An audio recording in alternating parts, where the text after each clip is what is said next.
언니, 이제 그만 나가주세요. 우리 오빠 인생 이 정도면 충분히 망쳤잖아요. 남편의 여동생, 그 시누이의 차가운 목소리가 귓가에 맴돌았습니다. 그렇게 저는 30년을 살았던 집에서 쫓겨났습니다. 아무것도 가진 게 없는 예순의 나이에요. 왜 저는 쫓겨나야 했을까요? 대체 제가 무슨 잘못을 했길래 평생을 바쳐 헌신한 집에서 쓰레기처럼 버려진 걸까요? 그리고 10년이 지난 지금 저는 알아버렸습니다. 시누이의 진짜 얼굴을, 그녀가 저를 쫓아낸 진짜 이유를. 손이 부들부들 떨립니다. 치가 떨려서 잠을 잘 수가 없습니다. 여러분, 끝까지 들어주세요. 이 이야기를 꼭 들려드려야겠습니다. 그리고 구독과 좋아요 눌러주시면 더 많은 분들이 이런 일을 겪지 않도록 제 이야기를 널리 알릴 수 있습니다. 안녕하세요. 저는 올해 70이 된 김명순이라고 합니다. 제 이야기를 들려드리려니 가슴 한쪽이 먹먹해집니다. 하지만 이제는 말해야 할 것 같아요. 누군가는 제 이야기를 듣고 위로받을 수도 있을 테니까요. 저는 26에 남편을 만났습니다.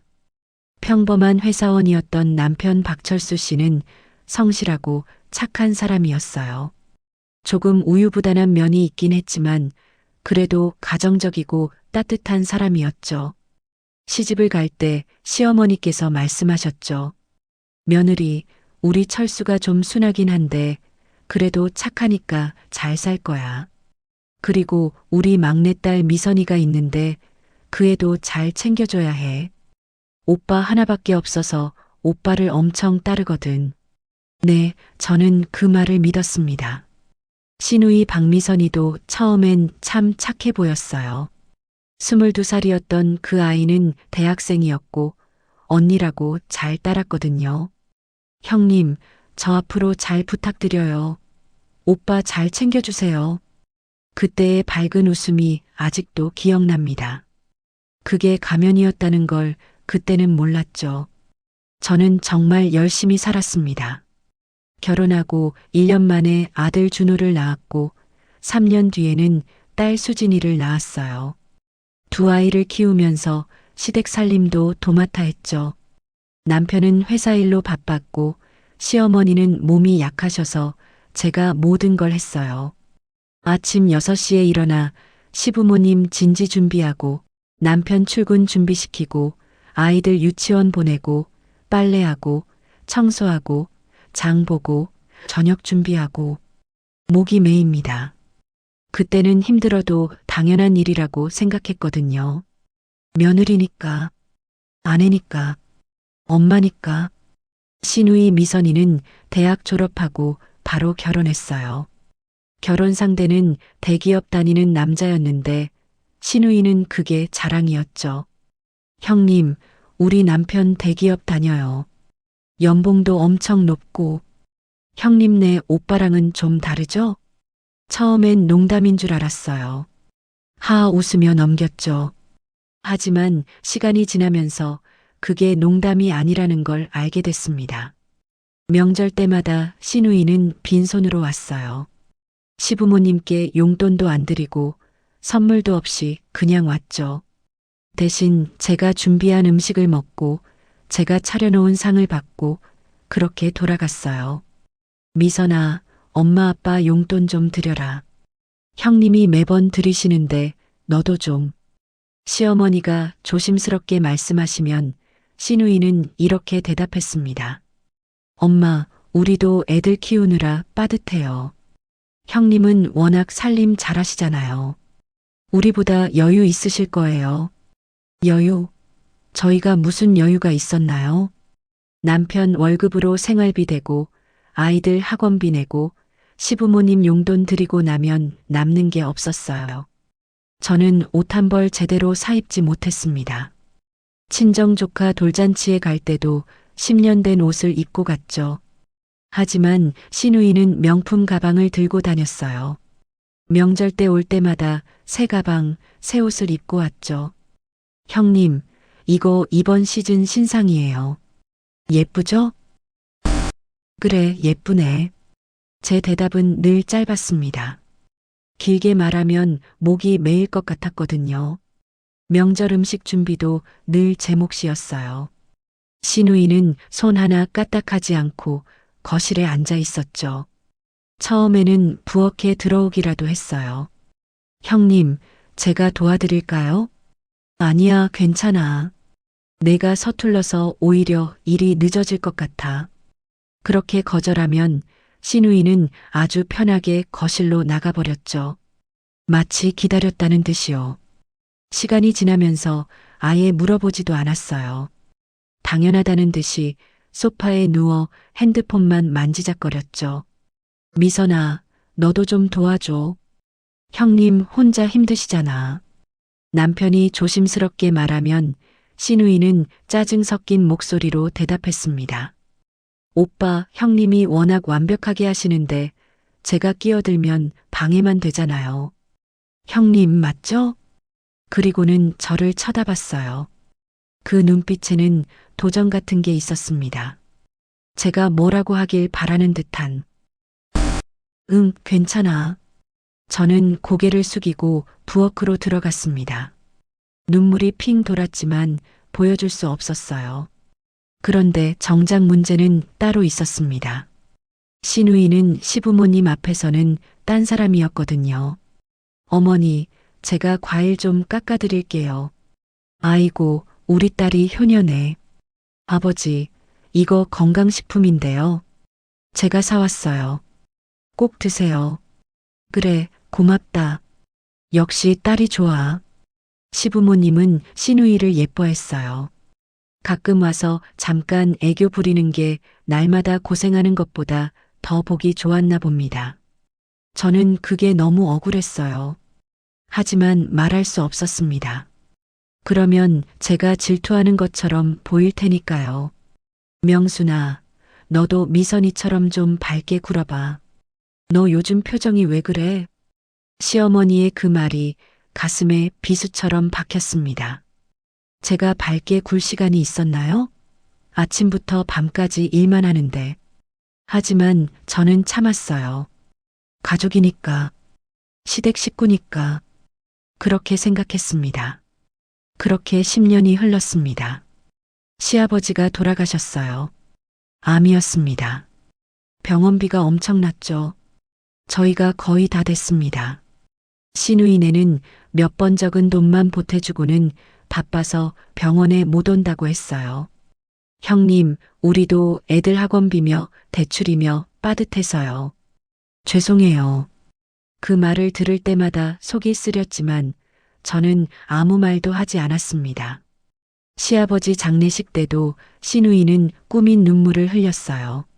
아버지, 제가 효도도 제대로 못했는데 문상객들 앞에서 엉엉 우는 모습을 보면서 저는 소름이 돋았습니다. 저 사람은 진짜 슬픈 걸까? 아니면 연기하는 걸까? 시아버지 장례가 끝나고 저는 시어머니를 모셨습니다. 혼자 사시게 할 수 없었거든요. 그리고 그때부터 진짜 지옥이 시작됐습니다. 시어머니는 치매에 걸리셨어요. 처음에는 깜빡깜빡 하시더니 점점 심해지셨죠. 내가 누구니? 어머니, 저예요. 며느리 명순이요. 며느리? 우리 아들이 장가 갔어? 매일 같은 대화를 반복했습니다. 처음에는 슬펐어요. 나중에는 그냥 무뎌졌죠. 시어머니는 밤낮이 바뀌셨어요. 밤에 깨어 계시면서 집안을 돌아다니셨죠. 한 번은 새벽 3시에 현관문을 열고 나가시려고 하셨어요. 어머니, 어디 가세요? 집에 가야지. 우리 엄마가 기다려. 여기가 집이에요. 들어가서 주무세요. 아냐, 여긴 내 집이 아니야. 손목을 잡아 끌며 버티시는 시어머니를 안방으로 모시는데 1시간이 걸렸습니다. 그날 밤 저는 한숨도 못 잤어요. 기저귀도 갈아드려야 했습니다. 처음에는 정말 힘들었어요. 손이 떨렸고 눈물이 핑 돌았죠. 어머니, 잠깐만요. 금방 끝나요. 으윽, 으윽. 시어머니는 말도 제대로 못하셨습니다. 그저 신음만 하셨죠. 기저귀를 갈아드리고 몸을 닦아드리고 깨끗한 옷을 입혀드리는데 매번 1시간씩 걸렸어요. 하루에 서너 번씩이요. 제 허리가 끊어지는 것 같았습니다. 밤에 누우면 온몸이 쑤시고 아팠어요. 그런데 시누이는 한 달에 한 번 올까 말까 했습니다. 형님, 엄마 어떠세요? 힘드시긴 한데 뭐. 아이고, 형님 고생이 많으시네요. 제가 도와드리고 싶은데 회사 때문에 시간이 안 나서요. 그 말을 들을 때마다 속이 뒤틀렸습니다. 회사? 시누이는 일을 안 하거든요. 전업주부예요. 어느 날 제가 조심스럽게 부탁했습니다. 미선아, 이번 주말에 어머니 좀 봐줄 수 있어? 나 병원 좀 가야 해서. 저도 허리가 너무 아파서 병원에 가야 했거든요. 계속 미뤄왔는데 더는 못 참을 지경이었어요. 이번 주말이요? 죄송한데 저희 가족여행 가기로 했어요. 벌써 예약도 다 해놨고. 그럼 다음 주는? 다음 주도 약속이 있어서요. 형님, 진짜 미안해요. 전화를 끊고 나서 저는 한참을 멍하니 앉아 있었습니다. 결국 병원도 못 갔어요. 시어머니를 혼자 두고 갈 수가 없었거든요. 그렇게 5년이 흘렀습니다. 5년 동안 저는 단 하루도 제대로 쉬지 못했어요. 외출도 못했고 친구도 못 만났죠. 그저 시어머니를 돌보는 게 전부였습니다. 손이 부들부들 떨릴 때도 있었어요. 새벽에 깨어서 울면서 돌아다니시는 시어머니를 쫓아다니다가 문득 거울에 비친 제 모습을 봤을 때요. 앙상하게 마른 얼굴, 푹 꺼진 눈, 헝클어진 머리. 제가 아닌 것 같았습니다. 내가 왜 이렇게 살고 있지? 목이 메었습니다. 눈물이 주르륵 흘렀어요. 그때 남편이 다가왔습니다. 여보, 괜찮아. 조금만 더 힘내. 언제까지 이렇게 살아야 돼? 엄마가 많이 편찮으시잖아. 우리가 모셔야지. 미선이는? 딸인데 왜 안 와? 미선이도 바쁘잖아. 바빠? 뭐가 바쁜데? 매일 친구들이랑 카페 가고 여행 다니는 게 바쁜 거야? 제 목소리가 커졌습니다. 참았던 감정이 터져 나왔어요. 여보, 목소리 좀 낮춰. 엄마 깨시겠어. 미안해. 저는 다시 입을 다물었습니다. 화를 낸 제가 나쁜 사람 같았거든요. 그러던 어느 날 시누이가 전화를 걸어왔습니다. 형님, 엄마 유산 얘기 좀 해야 될 것 같아요. 뭐? 엄마가 이렇게 오래 사실 줄 몰랐잖아요. 미리미리 정리해두는 게 좋을 것 같아서요. 전화를 받는 제 손이 떨렸습니다. 시어머니는 아직 살아계셨어요. 비록 치매에 걸려 말도 못하시지만 숨은 쉬고 계셨죠. 그런데 벌써 유산 얘기라니. 미선아, 지금 무슨 소리 하는 거니? 형님도 현실적으로 생각하세요. 엄마가 언제까지 사실지 모르잖아요. 지금 정리해두면 나중에 편할 거예요. 당장 끊어. 저는 전화를 끊어버렸습니다. 손이 부들부들 떨려서 핸드폰을 제대로 잡을 수가 없었어요. 하지만 시누이는 포기하지 않았습니다.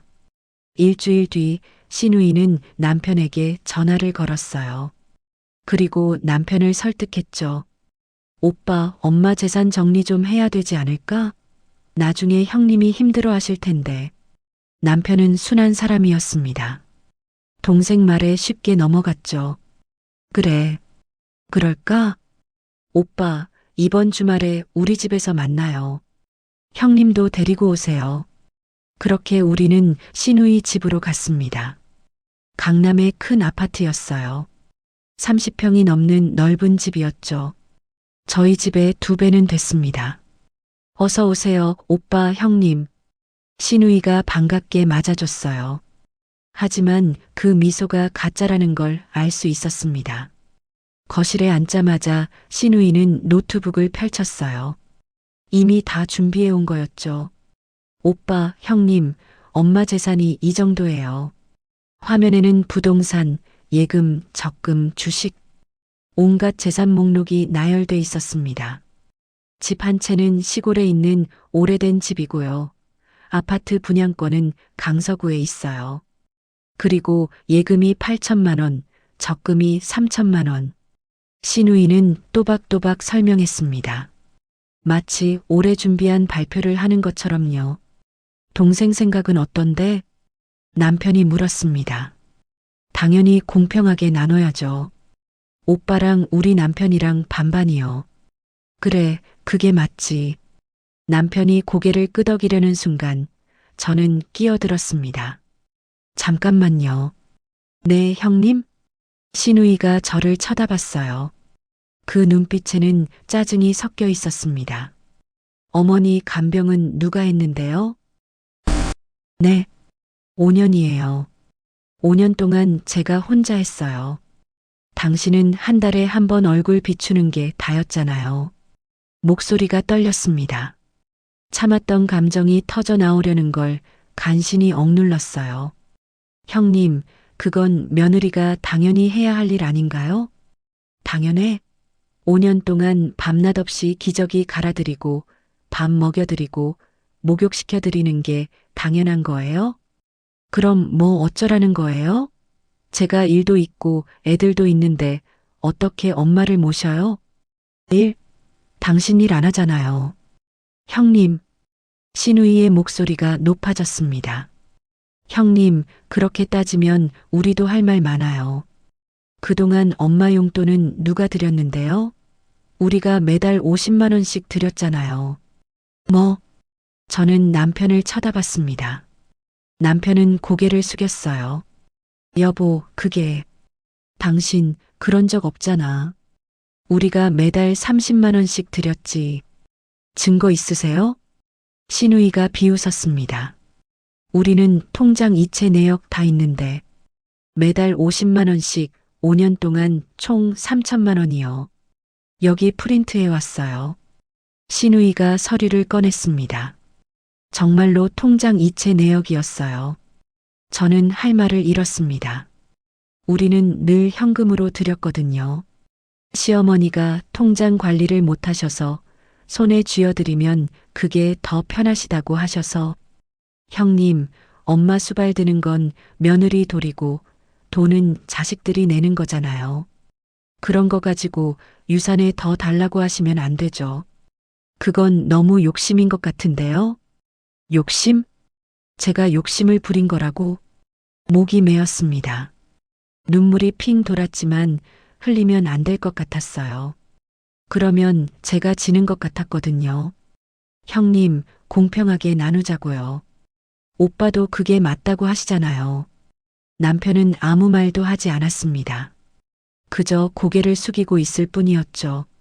여보, 당신 생각은 어때? 제가 물었을 때 남편이 작은 목소리로 대답했습니다. 미선이 말도 일리가 있어. 그 순간 가슴이 무너져 내리는 것 같았습니다. 남편마저 신우이 편이었어요. 결국 유산은 반반으로 나눠졌습니다. 저희는 시골의 낡은 집을, 신우이네는 강서구 아파트 분양권과 예금의 절반을 가져갔어요. 형님, 오빠네는 집도 있잖아요. 우린 전세살이인데 좀 이해해 주세요. 우리도 내 집 마련하고 싶거든요. 신우이의 말에 남편은 그저 고개만 끄덕였습니다. 집으로 돌아오는 길, 저는 한마디도 하지 않았어요. 남편도 말이 없었죠. 그날 밤 저는 이불을 뒤집어 쓰고 울었습니다. 목이 메이고 숨이 막혔어요. 5년이에요. 5년 동안 제가 뭘 했는데. 하지만 그건 시작에 불과했습니다. 진짜 지옥은 그 이후에 시작됐으니까요. 유산 분쟁 이후 시어머니는 6개월 뒤에 돌아가셨습니다. 장례식장에서 신우이는 또 연기를 했어요. 엄마, 제가 효도도 제대로 못했는데. 엉엉 울면서 관 앞에 엎드리는 모습을 보면서 저는 그저 멍하니 서 있을 수밖에 없었습니다. 저 눈물이 진짜일까? 아니면 문상객들한테 보여주려고 짜낸 눈물일까? 장례가 끝나고 신우이는 빠르게 분양권을 처리했어요. 그리고 강남의 더 큰 집으로 이사 갔죠. 형님, 오빠, 집들이 오세요. 신우이가 전화로 자랑했습니다. 40평이에요. 방이 4개나 돼요. 드레스룸도 있고 베란다도 넓고. 아, 그리고 한강뷰예요. 전화를 끊고 나서 저는 우리 집을 둘러봤어요. 20평도 안 되는 좁은 아파트. 벽지는 누렇게 변색됐고 곳곳에 금이 가 있었죠. 여보, 우리도 이사 갈까? 돈이 어딨어? 남편의 대답은 짧았습니다. 맞아요. 돈이 없었죠. 시어머니 병원비, 장례비로 저희 집 예금은 거의 바닥났거든요. 그렇게 1년이 흘렀습니다. 어느 날 아침 남편이 출근 준비를 하다가 갑자기 쓰러졌어요. 여보, 여보. 119에 전화를 걸고 남편을 안고 울었습니다. 남편의 몸이 축 늘어지는 게 느껴졌어요. 여보, 정신 차려. 제발. 손이 부들부들 떨렸습니다. 온몸에 힘이 빠져서 남편을 제대로 안을 수도 없었어요. 구급차가 도착했고 남편은 응급실로 실려갔습니다. 뇌졸중이었어요. 의사 선생님이 말했습니다. 보호자분 많이 위중합니다. 응급수술 해야 해요. 동의서에 서명해 주세요. 제 손이 떨려서 사인을 제대로 할 수가 없었어요. 펜을 쥔 손이 계속 흔들렸죠. 수술은 5시간이 걸렸습니다. 저는 수술실 밖에서 기도했어요. 제발, 제발 사람만 있어 달라고. 수술은 성공했지만 남편은 반신마비가 왔습니다. 왼쪽 몸을 전혀 쓸 수 없게 된 거예요. 말도 어눌해졌고요. 남편은 입만 벙긋거렸습니다. 뭐라고 하려는 것 같은데 말이 나오지 않았어요. 괜찮아요. 괜찮아. 재활하면 나아질 거예요. 저는 남편의 손을 꼭 잡았습니다. 목이 메었지만 울면 안 됐어요. 남편 앞에서는 강한 척해야 했으니까요. 그런데 눈물이 저절로 흘러내렸습니다. 주르륵, 주르륵. 우지 마. 미안. 남편이 어눌하게 말했어요. 그 말을 듣는 순간 가슴이 찢어지는 것 같았습니다. 미안할 건 없어요. 당신 잘못이 아니잖아요. 신우이에게 전화를 걸었습니다. 미선아, 오빠가 쓰러졌어. 네? 오빠가요? 응. 뇌졸중이야. 지금 중환자실에 있어. 전화 너머로 잠깐의 침묵이 흘렀습니다. 아이고, 큰일이네요. 저희도 가야 되는데. 응, 와줘. 제발. 형님, 그게. 오늘 저희 애가 학교에서 중요한 행사가 있어서요. 내일 갈게요. 그래. 전화를 끊었습니다. 신우이는 다음 날도 오지 않았어요. 그 다음 날도, 그 다음 날도. 일주일이 지나서야 겨우 병원에 나타났죠. 형님, 오빠 어때요? 봐서 알잖아. 남편은 침대에 누워 천장만 바라보고 있었어요. 말도 제대로 못하고 움직이지도 못하는 모습이었죠. 아이고, 오빠. 신우이가 눈물을 훔쳤습니다. 하지만 그 눈물이 진짜인지 가짜인지 이제는 구별할 수 없었어요. 형님, 힘내세요. 제가 도와드릴 수 있는 게 있으면 말씀하세요. 그래. 하지만 그 말은 거짓이었습니다. 남편의 병원비는 눈덩이처럼 불어났어요. 하루 입원비가 30만 원, 재활치료비가 하루 20만 원, 약값에 검사비까지 한 달에 1,000만 원이 넘게 나갔습니다. 저희 집 예금은 순식간에 바닥났어요. 적금도 다 깼고 보험도 해약했죠. 그래도 모자랐습니다. 어쩔 수 없이 신우이에게 전화를 걸었어요. 미선아, 언니가 돈 좀 빌려줄 수 있어? 전화 너머로 한숨 소리가 들렸습니다. 형님, 얼마나 필요하신데요? 2천만 원만. 제발. 2천만 원이요? 신우이의 목소리가 높아졌습니다.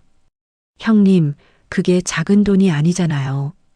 저희도 요즘 애들 학원비며 집 대출이며 빠듯해서요. 미선아, 오빠야. 오빠 치료비가 필요하단 말이야. 형님, 그래도 저희도 형편이 안 되는데 어떡해요. 그럼 1,000만 원만이라도. 형님, 신우이가 소리를 질렀습니다. 형님, 솔직히 말씀드릴게요. 오빠 건강은 원래 형님이 챙기셨어야 하는 거 아닌가요? 그동안 뭐 하신 거예요? 뭐라고? 평소에 건강검진도 안 시키고, 운동도 안 시키고, 그러다가 이렇게 쓰러지면 어떡해요? 이제 와서 우리한테 손 벌리시면 곤란하죠. 목이 메었습니다. 숨이 막혔어요. 그리고 솔직히 오빠가 언제 나으실지도 모르잖아요. 돈 빌려드려도 못 갚으실 것 같은데요? 미선아, 너 지금 무슨 말을 하는 거니? 현실적인 얘기예요, 형님. 저희도 살아야 되잖아요. 죄송하지만 도와드릴 수 없어요. 전화가 끊어졌습니다. 저는 한참을 멍하니 핸드폰을 쥐고 있었어요. 손이 부들부들 떨렸습니다. 결국 저는 은행에서 대출을 받았습니다. 집을 담보로 잡혔어요. 이자만 한 달에 100만 원이 넘었죠. 남편은 3개월 동안 입원했다가 퇴원했습니다. 의사 선생님이 말했어요. 더 이상 입원해도 나아질 게 없어요. 집에서 재활치료 받으시는 게 낫겠습니다. 집으로 돌아온 남편은 휠체어에 앉아 있었어요. 혼자서는 아무것도 할 수 없었죠. 여보, 제가 다 돌봐드릴게요. 저는 남편을 돌보기 시작했습니다. 아침에 일어나면 남편을 침대에서 휠체어로 옮겨드렸어요. 혼자 힘으로는 안 돼서 온몸에 힘을 주어야 했죠. 허리가 끊어질 것 같았습니다. 세수시켜드리고, 밥 먹여드리고, 기저귀 갈아드리고, 목욕시켜드리고, 시어머니 간병했던 그 5년이 다시 시작된 것 같았어요. 하지만 이번에는 달랐습니다. 남편은 제 남편이었으니까요. 여보, 힘들지? 남편이 어눌하게 물었어요. 아니에요. 안 힘들어요. 거짓말이었습니다. 너무 힘들었어요. 밤에는 허리가 너무 아파서 잠을 못 잤죠. 하지만 사랑하는 사람을 돌보고 있다는 생각에 견딜 수 있었습니다. 그렇게 2년이 흘렀습니다. 남편의 상태는 나아지지 않았어요. 여전히 휠체어에 의지해야 했고 말도 어눌했죠. 저는 밤낮 없이 남편을 돌봤습니다. 제 건강은 생각할 겨를도 없었어요. 거울을 보면 낯선 사람이 서 있었습니다. 앙상하게 마른 얼굴, 푹 꺼진 눈, 새하얗게 센 머리카락. 60이 넘었는데도 70이 넘어 보였어요. 그리고 그날이 왔습니다. 어느 날 오후 초인종이 울렸습니다. 문을 열자 신우이가 서 있었어요. 신우이 남편과 함께요. 형님, 오래간만이네요. 신우이의 얼굴에는 묘한 미소가 걸려 있었습니다. 뭔가 꿍꿍이가 있어 보였어요. 들어와. 오빠는 어디 계세요? 거실에. 남편은 휠체어에 앉아 창밖을 바라보고 있었습니다. 신우이를 보더니 눈만 깜빡일 뿐이었어요. 오빠 건강은 좀 어때요? 신우이가 남편에게 말을 걸었지만 남편은 대답하지 못했습니다. 아, 형님 고생이 많으시네요. 오빠 돌보시느라. 그 말에는 진심이 담겨 있지 않았어요. 그저 형식적인 인사말일 뿐이었죠. 형님, 우리 할 얘기가 있어서 왔어요. 무슨 얘기? 신우이가 가방에서 서류 몇 장을 꺼냈습니다. 제 가슴이 철렁 내려앉았어요. 이 집 말이에요. 이 집이? 네. 오빠 명의잖아요. 그런데 오빠가 지금 이 상태시잖아요. 신우이가 남편을 힐끗 쳐다봤습니다.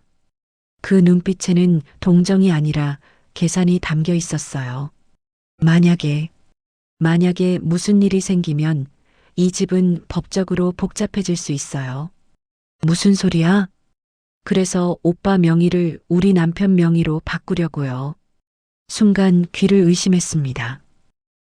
뭐라고? 형님도 아시잖아요. 오빠가 지금 의사결정 능력이 없으시잖아요. 그러니까 가족들이 미리미리 정리를 해야죠. 당신들 미쳤어? 이게 우리 집인데. 제 목소리가 떨렸습니다. 눈물이 핑 돌았어요. 형님, 흥분하지 마세요. 신우이가 차분하게 말했습니다. 마치 준비해온 대사를 읊는 것처럼요. 이건 다 오빠를 위한 일이에요. 그리고 형님도 계속 여기 사실 수 있어요. 명의만 바꾸는 거예요. 형님한테도 나쁠 거 없잖아요. 안 돼. 절대 안 돼. 형님, 법적으로도 필요한 절차예요. 오빠가 만약 돌아가시면. 닥쳐. 저는 소리를 질렀습니다. 남편이 놀라서 휠체어에서 몸을 움찔했어요. 형님, 현실을 직시하세요. 오빠는 이제 나아지지 않아요. 평생 저 상태로 사실 거예요. 나가. 당장 나가. 신우이는 그날 서류를 두고 갔습니다. 형님, 생각 좀 해보세요. 이건 형님을 위한 일이기도 해요. 그 말을 남기고 신우이는 나갔어요. 하지만 그게 끝이 아니었습니다. 그 뒤로 신우이는 계속 전화를 걸어왔어요. 하루에 서너 번씩이요. 형님, 서류에 사인만 해주세요. 안 한다니까? 형님, 왜 이렇게 고집을 부리세요? 전화를 끊어도 또 걸려왔습니다. 신우이 남편이, 심지어 신우이 자식들까지 돌아가며 전화를 걸어왔어요. 고모, 그 집은 나중에 저희가 받아야 하는 거잖아요. 고모부도 원하실 거예요. 고모가 고집 부리지 마세요. 제 정신이 이상해질 것 같았습니다. 손이 부들부들 떨렸고 밤에는 악몽을 꿨어요. 그러던 어느 날 경찰이 찾아왔습니다. 김명순 씨 맞으십니까? 네. 그런데요? 재산 횡령 혐의로 고소가 들어왔습니다. 조사에 협조해 주셔야겠습니다. 머리가 하얘졌습니다. 횡령이요? 제가요? 남편분의 재산을 무단으로 사용했다는 고소 내용입니다. 신우이였습니다. 신우이가 저를 고소한 거예요. 경찰서에 가서 조사를 받았어요. 제가 쓴 돈이 전부 남편 치료비였다는 걸 증명해야 했죠. 병원 영수증, 약국 영수증, 요양보호사 급여 내역. 모든 걸 다 제출했습니다. 혐의 없음으로 종결하겠습니다. 경찰이 말했지만 저는 완전히 지쳐버렸어요. 집으로 돌아와서 남편 옆에 앉았습니다. 여보, 남편이 저를 보면서 눈물을 흘렸어요. 말은 못해도 미안하다는 걸 알 수 있었죠. 괜찮아요. 괜찮아. 하지만 괜찮지 않았습니다. 그리고 마침내 그날이 왔습니다. 신우이가 다시 찾아왔을 때 저는 더 이상 싸울 힘이 없었어요. 언니, 이제 그만 나가주세요. 신우이의 목소리는 차갑고 단호했습니다. 우리 오빠 인생 이 정도면 충분히 망쳤잖아요. 그 말을 듣는 순간 온몸에서 힘이 빠졌습니다. 뭐라고? 솔직히 말할게요. 언니가 있으면 오빠가 더 힘들어해요. 언니 눈치 보느라 스트레스 받고 차라리 요양원에 모시는 게 나을 것 같아요. 내가 뭘 어떻게 했다고. 오빠 건강도 제대로 못 챙기고 이 집도 제대로 관리 못하고 이제 그만하세요. 목이 메었습니다. 숨이 막혀서 말이 나오지 않았어요. 지금까지 감사했어요. 이제 우리가 오빠 모실게요. 언니는 나가주세요. 안 돼. 나 안 나가. 언니, 이 집은 이미 우리 명의예요. 신우이가 서류를 꺼냈습니다. 오빠가 사인했어요. 제가 오빠한테 직접 받았죠. 그럴 리 없어. 남편이 사인할 수 없잖아. 법적으로는 문제 없어요. 변호사도 확인했고요. 제 다리에서 힘이 풀렸습니다. 그 자리에 주저앉고 싶었어요. 일주일 드릴게요. 일주일 안에 나가세요. 신우이는 그 말을 남기고 나갔습니다. 저는 남편에게 달려갔어요. 여보, 당신 사인했어? 정말? 남편은 고개를 저었습니다. 눈물을 흘리면서요. 아니. 그럼 신우이가 거짓말한 거네. 당신 도장을 훔쳐간 거야. 하지만 증명할 방법이 없었습니다. 일주일이 지났습니다. 신우이가 이사짐 센터 직원들과 함께 왔어요. 언니, 짐 다 쌌어요? 안 나가. 절대 안 나간다고. 그럼 어쩔 수 없죠. 신우이가 손짓하자 직원들이 들어왔습니다. 그리고 제 짐을 밖으로 내놓기 시작했어요. 하지 마. 만지지 마. 저는 울면서 소리를 질렀지만 소용없었습니다. 여보. 남편이 휠체어에서 울고 있었어요. 손을 뻗으면서 제 이름을 불렀죠. 순. 하지만 저는 남편에게 갈 수 없었습니다. 직원들이 저를 밀어냈거든요. 그렇게 저는 쫓겨났습니다. 30년을 살던 집에서 아무것도 가지지 못한 채 집 밖으로 나오면서 뒤를 돌아봤어요. 창문 너머로 남편의 울먹이는 얼굴이 보였습니다. 여보, 손이 부들부들 떨렸습니다.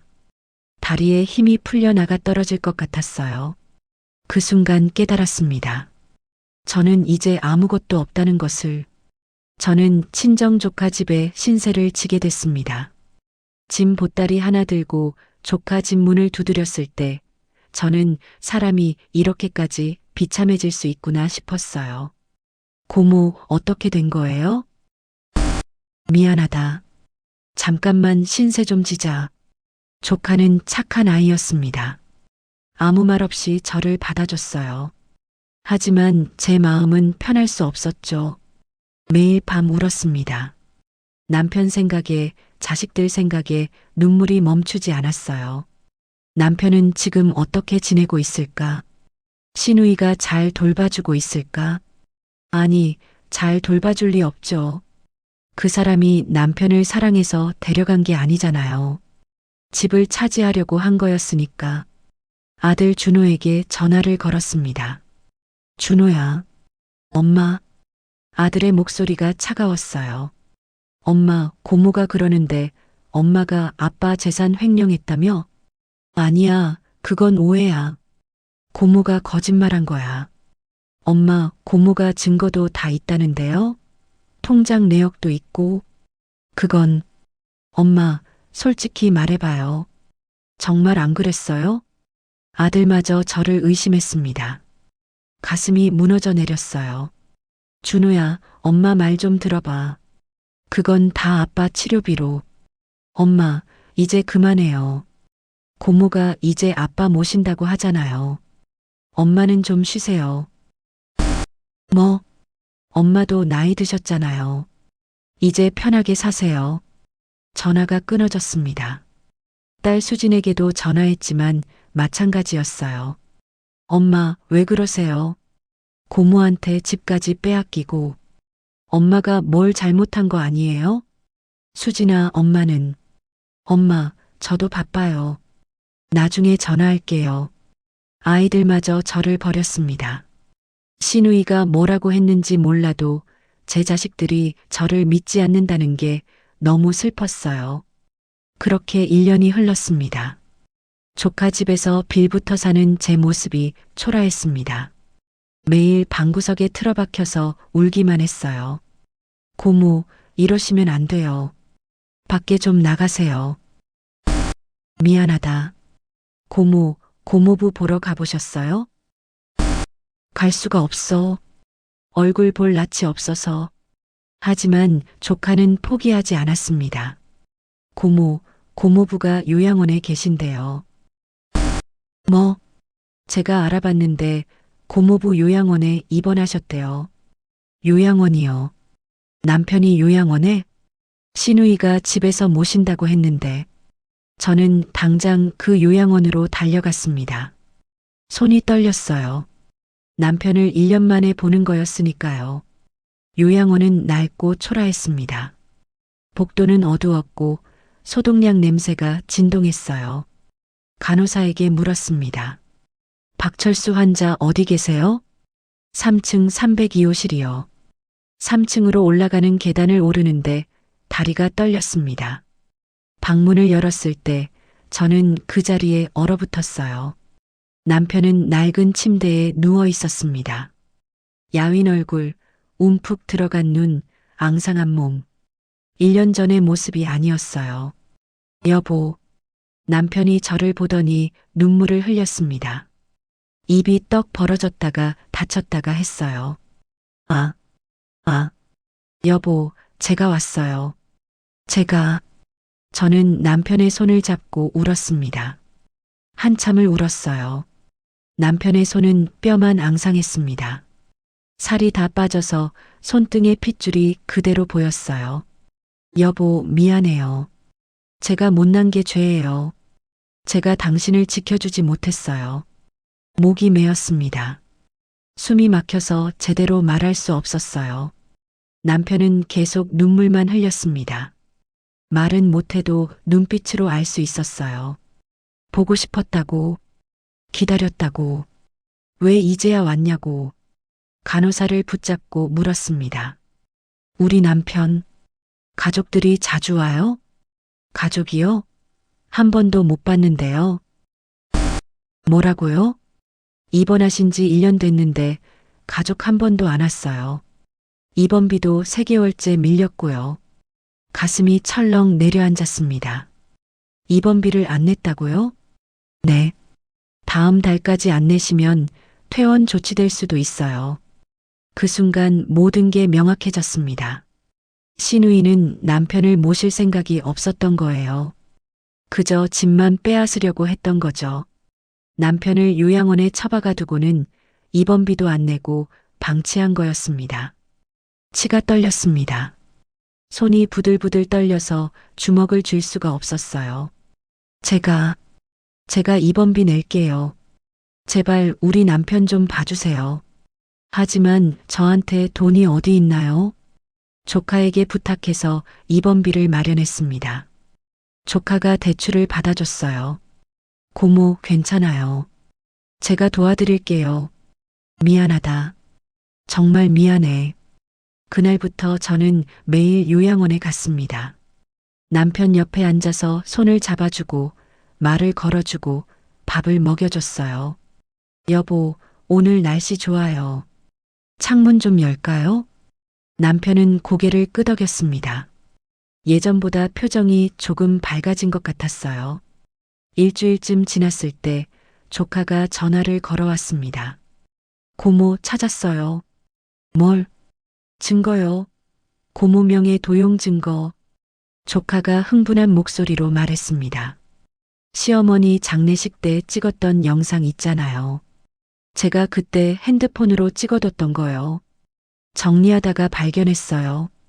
무슨 영상? 고모, 당장 와보세요. 직접 보셔야 돼요. 조카 집으로 달려갔습니다. 조카가 핸드폰을 보여줬어요. 영상 속에는 장례식장 복도가 나왔습니다. 그리고 시누이와 시누이 남편이 구석에서 속삭이고 있었어요. 여보, 형님 쫓아내면 그 집 우리 거 되는 거 맞죠? 시누이 남편의 목소리였습니다. 그럼 오빠 명의잖아. 형님 쫓아내고 오빠 요양원 보내면 자동으로 우리 거야. 시누이의 목소리가 들렸습니다. 그럼 우리 그 집 팔아서 더 큰 데로 가요. 강남 50평 아파트. 좋지. 어차피 오빠는 오래 못 버틸 거야. 기다리면 돼. 입원비도 안 내면 요양원에서 알아서 내쫓을 거고. 그럼 우리는 모르는 척하면 되지. 영상을 보는 내내 온몸이 얼어붙었습니다. 계획적이었던 거예요. 처음부터 끝까지 전부 저를 쫓아내고 남편을 요양원에 버리고 집을 차지하는 것까지 모두 다 계획이었던 겁니다. 이 인간들이 손이 부들부들 떨렸습니다. 눈물이 핑 돌았지만 이번엔 슬픔이 아니었어요. 분노였습니다. 고모, 이거 가지고 고소할 수 있어요. 조카가 말했습니다. 그날 밤 저는 결심했습니다. 반드시 진실을 밝히겠다고, 신우이의 가면을 벗기겠다고, 그리고 남편을 되찾겠다고. 저는 무료 법률 상담을 받으러 갔습니다. 조카가 알아봐 준 곳이었어요. 변호사 선생님께 영상을 보여드렸습니다. 이 영상이면 충분합니다. 변호사님이 말했습니다. 사기죄와 재산 침탈 혐의로 고소할 수 있어요. 그리고 진명의 이전도 무효화할 수 있습니다. 그 말을 듣는 순간 눈물이 핑 돌았습니다. 드디어 싸울 수 있다는 희망이 보였거든요. 선생님, 제가 이길 수 있을까요? 충분히 이기실 수 있습니다. 이 영상은 결정적 증거예요. 저는 신우이를 고소했습니다. 사기와 재산 침탈, 학대 혐의로요. 동시에 진명의 이전을 무효화하는 민사소송도 걸었어요. 고소장이 접수됐다는 연락을 받았을 때 신우이가 전화를 걸어왔습니다. 형님, 무슨 짓이에요? 목소리가 떨리고 있었어요. 무슨 짓이냐고? 내가 당한 걸 갚아주는 거지. 형님, 이거 취하하세요. 우리 가족인데 이렇게까지 해야 돼요? 가족이 가족한테 이런 짓을 해? 형님, 두고 봐. 법정에서 보자. 전화를 끊었습니다. 재판이 시작됐습니다. 첫 공판날 저는 떨리는 손으로 법정에 들어갔어요. 신우이가 피고석에 앉아 있었습니다. 저를 보더니 눈을 흘기더군요. 재판을 시작하겠습니다. 판사님이 말했습니다. 변호사님이 증거들을 제출했어요. 영상, 통장 내역, 남편 치료비 영수증, 요양원 방치 증거. 이 영상을 보시면 피고인이 계획적으로 범행을 저질렀다는 걸 알 수 있습니다.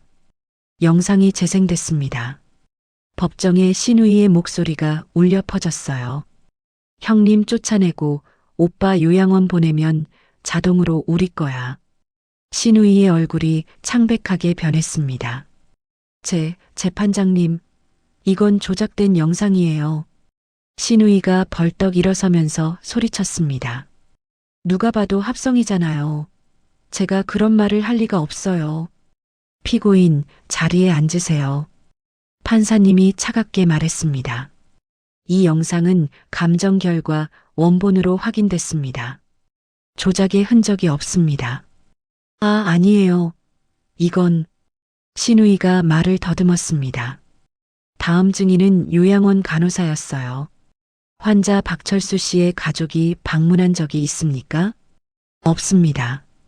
1년 동안 단 한 번도 오지 않았습니다. 입원비는 제때 납부됐습니까? 아니요. 3개월째 연체 상태였습니다. 신우이가 고개를 떨구었습니다. 재판은 3번 열렸습니다. 매번 새로운 증거가 나왔고 신우이는 점점 궁지에 몰렸어요. 그리고 결정타가 나왔습니다. 재판 과정에서 또 다른 사실이 밝혀진 거예요. 신우이가 시어머니 생전에 몰래 통장에서 돈을 빼돌렸다는 사실이요. 뭐라고요? 저는 변호사님의 말에 깜짝 놀랐습니다. 네. 시어머니 치매 걸리신 거 이용해서 5년 동안 매달 100만 원씩 빼돌렸어요. 총 6천만 원입니다. 그럼 그 돈을 네. 피고인이 원고님께 횡령 누명을 씌운 건 자기 범죄를 덮으려고 한 겁니다. 머리가 멍해졌습니다. 그 돈으로 신우이가 명품 가방을 사고 좋은 차를 샀던 거였어요. 시어머니 돈으로요. 추가 고소를 진행했습니다. 이번에는 횡령죄로요. 마지막 공판날 판사님이 판결을 내렸습니다. 피고인 박미선은 계획적으로 피해자를 집에서 쫓아내고 재산을 편취했으며 시어머니의 재산을 횡령했습니다. 신우이가 흐느끼기 시작했습니다. 재판장님, 제발 피고인에게 징역 2년에 집행유예 3년을 선고합니다. 그리고 피해자에게 손해배상금 1억 원을 지급하라. 재판장님, 신우이가 무릎을 꿇었습니다. 제발 한 번만 용서해 주세요. 저한테 자식들도 있어요.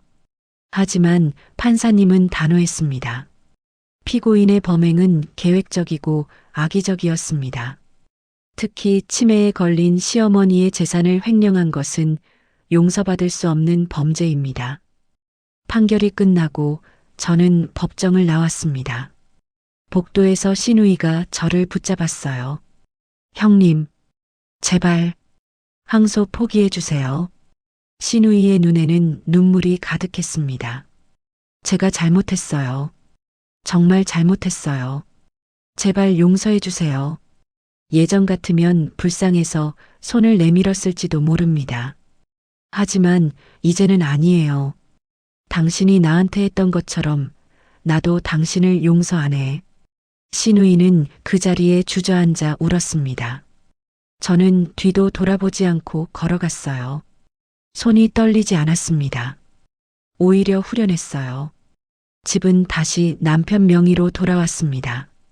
신우인의 집은 압류됐고 빼돌린 돈과 손해배상금을 갚기 위해 팔아야 했죠.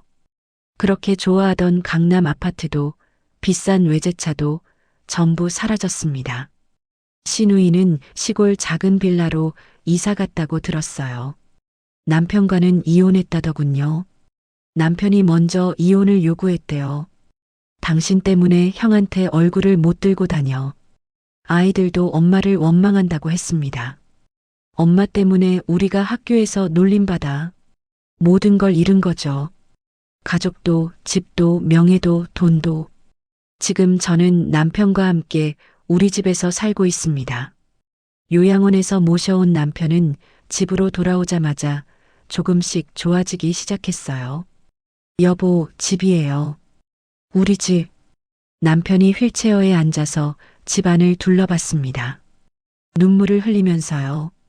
집. 우리 집. 어눌하지만 말을 할 수 있게 됐어요. 표정도 밝아졌고 재활치료도 열심히 하고 있습니다. 물리치료사 선생님이 말했어요. 환자분 의지가 대단하세요. 이 나이에 이렇게 회복하시는 분 처음 봐요. 여보가 원래 의지가 강한 사람이에요. 저는 자랑스럽게 말했습니다. 매일 아침 남편을 휠체어에서 소파로 옮겨드리고 세수시켜드리고 밥을 먹여드립니다. 힘들지만 행복해요. 사랑하는 사람과 함께 있으니까요. 고마. 뭐가 고마워요? 당연한 거죠. 남편이 제 손을 꼭 잡습니다. 그 손이 따뜻해요. 아이들도 돌아왔습니다. 재판이 끝나고 진실을 알게 된 아이들이 찾아왔어요. 엄마, 미안해요. 우리가 오해했어요. 준호가 무릎을 꿇었습니다. 엄마, 용서해 주세요. 고모 말만 믿고 엄마를 의심해서. 수진이도 울면서 말했어요. 괜찮아. 다 지난 일이야. 저는 아이들을 안아줬습니다. 엄마가 너희를 어떻게 원망하겠니? 너희는 내 자식인데. 우리는 한참을 안고 울었습니다. 이제는 다 끝났습니다. 아이들은 일주일에 한 번씩 집에 옵니다. 손자, 손녀들도 데리고 오죠. 할머니, 할아버지. 아이들의 밝은 목소리가 집안에 울려 퍼집니다. 남편이 휠체어에 앉아서 손자, 손녀들을 보면서 웃어요. 아가들. 이뻐. 할아버지, 저 오늘 학교에서 칭찬받았어요. 그래. 잘했. 그 모습을 보면서 저는 행복합니다. 이게 바로 가족이구나. 이게 진짜 가족이구나. 신우이는 어떻게 지내고 있을까요? 가끔 생각합니다. 미워하기보다는 안쓰럽다고 해야 할까요? 욕심 때문에 모든 걸 잃어버린 사람. 조카가 말해줬어요. 고모, 그 사람 지금 식당에서 설거지 아르바이트 한대요. 그래. 네. 남편도 떠나고 애들도 연락 안 받고 혼자 산대요. 마음 한편이 먹먹했습니다. 그래도 동정하지는 않습니다. 자기가 뿌린 씨앗을 거두는 거니까요. 어느 날 우편함에 편지가 와 있었어요. 신우이가 보낸 편지였습니다. 형님, 정말 죄송합니다. 제가 너무 큰 죄를 지었습니다. 오빠한테도 형님한테도 용서를 바라지 않습니다. 그저 제 죄를 인정하고 사죄드립니다. 편지를 읽으면서 눈물이 흘렀습니다. 여보, 이거 봐. 남편에게 편지를 보여줬어요. 선이. 응. 미선이가 보낸 거야. 답. 장. 써? 아니. 안 써. 저는 편지를 접어서 서랍에 넣었습니다. 용서는 안 하지만 증오도 하지 않을 거예요. 그저 잊을 겁니다. 제 인생에서 신우이라는 사람을 지워버리는 거죠. 지금 저는 행복합니다. 남편 옆에서 아이들과 함께 평범한 일상을 살아가고 있어요. 아침에 일어나면 남편과 함께 창문을 엽니다. 여보, 날씨 좋네요. 응, 좋아. 오늘 점심은 뭐 먹을까요? 뭐든. 좋아. 여보, 맛. 남편의 말에 웃음이 나옵니다. 저녁에는 아이들이 전화를 해요. 엄마, 오늘 저녁 뭐 드세요? 김치찌개 끓여 먹으려고. 엄마, 제가 내일 반찬 좀 갖다 드릴게요. 그래, 고맙다. 이런 평범한 일상이 제일 행복합니다. 여러분, 제 이야기가 누군가에게 힘이 됐으면 좋겠습니다. 인생은 때로 억울하고 비참할 때가 있어요. 하지만 포기하지 마세요. 진실은 반드시 밝혀집니다. 악은 반드시 대가를 치릅니다. 그리고 가장 중요한 건 진짜 가족이 누구인지 아는 거예요. 피를 나눴다고 다 가족이 아닙니다. 진심으로 서로를 아끼고 사랑하는 사람들이 진짜 가족이에요. 저는 그걸 배웠습니다. 너무 늦게 배웠지만요. 하지만 늦었다고 생각할 때가 가장 빠른 때라고 하잖아요. 저는 이제 행복합니다. 남편과 함께, 아이들과 함께, 손자, 손녀들과 함께. 그것만으로도 충분히 감사한 일이니까요. 긴 이야기 들어주셔서 감사합니다. 혹시 저처럼 힘든 시간을 보내고 계신 분이 있다면 포기하지 마세요. 반드시 좋은 날이 올 겁니다. 구독과 좋아요, 알림 설정 부탁드려요. 여러분의 응원이 큰 힘이 됩니다. 여러분 모두 행복하세요. 그리고 사랑하는 사람들을 꼭 안아주세요. 당연한 게 당연하지 않을 수 있으니까요. 감사합니다.